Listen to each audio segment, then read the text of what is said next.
what's up guys, welcome back. Now in this video we're going to be talking about Pokemon and Pikachu and Eevee and... Pikachu? Pikachu? Pikachu? Shut up!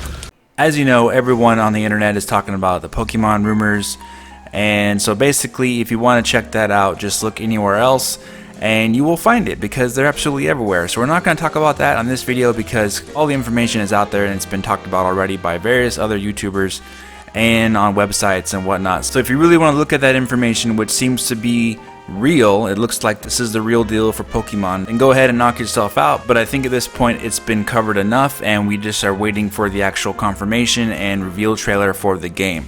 So getting on to the information at hand for this video, we're going to be talking about Bayonetta 3, and I'm really excited because there is a new interview that was just posted recently by Source Gaming, and they did an interview with Hideki Kamiya about Bayonetta 3 and an update on the development of the game and some hints and basically some confirmation of new info about the game that people were speculating about earlier when the first teaser trailer was aired back in the Game Awards 2017. And from this I think we can piece together where the story is going with Bayonetta 3. And this interview also included Atsushi Inaba as well from Platinum Games, so they were asking both Hideki Kamiya and him some questions about the development on Bayonetta 3. So the first question was that they stated to Kamiya that they were very concerned about Bayonetta in the teaser trailer and if Bayonetta was going to be okay in the game. Then Kamiya made a gesture with his mouth basically saying, "My lips are sealed." And then they followed up with the question, is it okay to ask more about Bayonetta 3 or is everything sealed as a secret? And then Inaba said that there is a lot of messages included in the teaser trailer from Kamiya, and the fact that it affected people so much in what they saw what happened to Bayonetta in the teaser trailer. Basically, if you remember that trailer,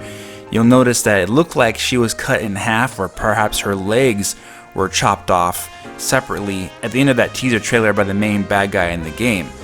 And what you will notice is that there was a blood red moon in the game, signifying an apocalypse of some sort or end of times of that world. So they're confirming that basically there were a lot of messages that were in that trailer on purpose to signify what was going to be happening to Bayonetta in this game. So what they're saying is basically the speculation about all that stuff is true, and that the teaser trailer wasn't just for show, it was actually something that is hinting at the actual story for the game, and that is all going to be revealed in more detail later. And the fact that everyone was so concerned about Bayonetta's safety makes them very happy about the reaction of it so far. Then they asked about how far the development is for Bayonetta 3, and they said that it's progressing steadily. It's difficult to say, but it's continuing, they said. This time around, the development process is slightly different. And then they asked, well, what's so different this time about the development process? Then Inaba, if I'm saying that right, said that there's not much they can say at this time, but there's a lot of surprises left in store for the game. And now remember, he's talking about the development of the game,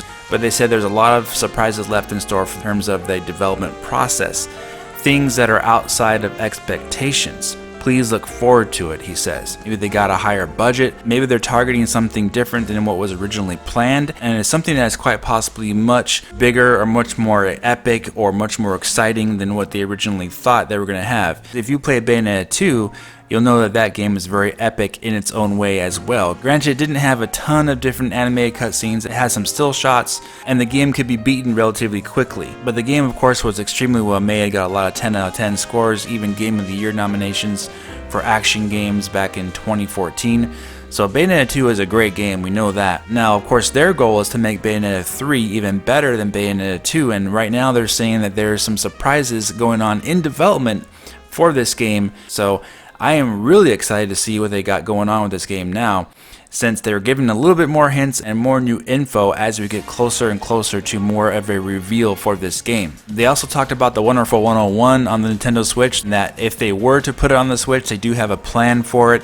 If Nintendo does approve it, they do have documents in place on how they will make the gamepad functions work on the single screen nature of the Nintendo Switch. So they do want to put the Wonderful 101 on the system, they're just waiting for the approval to do it. So that is all really exciting information. I'm really looking forward to seeing Bayonetta 3 and how it's progressing. It's sounding better and better the more we hear about it. And of course, they're going to hype the game, but it looks like there's some things going on in the development of the game that was beyond even their expectations. Maybe they got even a bigger budget for it, but there's something going on there that's going to surprise us as gamers from what they're saying. So I'm definitely looking forward to seeing how this game looks on the Switch, and we may not see it until next year, but I'm hoping at E3 they will show another trailer, maybe perhaps a gameplay teaser of it, of actual gameplay this time, and not just a CGI trailer like we had before. But if they don't show it, I know for sure we're going to see it in 2019, or perhaps even at the end of 2018 this year. And if you play Bayonetta 2 to the very end of the game, I don't want to spoil anything too much, but you could see how maybe this could take place with the end character that you're fighting against in Bayonetta 2. You could see maybe in Bayonetta 3 how it could become this epic struggle for the end of the world or end of times, as what they're teasing here in Bayonetta 3. Maybe she does get killed, and maybe you have to go and search for her as Jean or something like that in Bayonetta 3. That would be a very interesting twist to the game, and if you play Bayonetta 2, you'll know that this could be a distinct possibility with how they went with the gameplay and story in that game. But I wouldn't worry about it too much if Bayonetta is going to be playable or not, or something like that in Bayonetta 3. You can almost guarantee, of course, she is going to. The game is called Bayonetta. So obviously these things they're talking about are story related that's going to happen to Bayonetta in the game, and the player will have to figure out how to deal with those situations when they arise. And it could be something that happens at the very beginning of the game, and perhaps she has, robot legs after that, you never know. But obviously something happened devastating to her in this game, and possibly to the world itself. It could also be a future event that happens, and maybe there's a premonition that takes place and she sees her own future and sees the end of the world. That could be something that happens as well. Either way, it's very exciting to think about, and hopefully we get even more information on this as we go forward.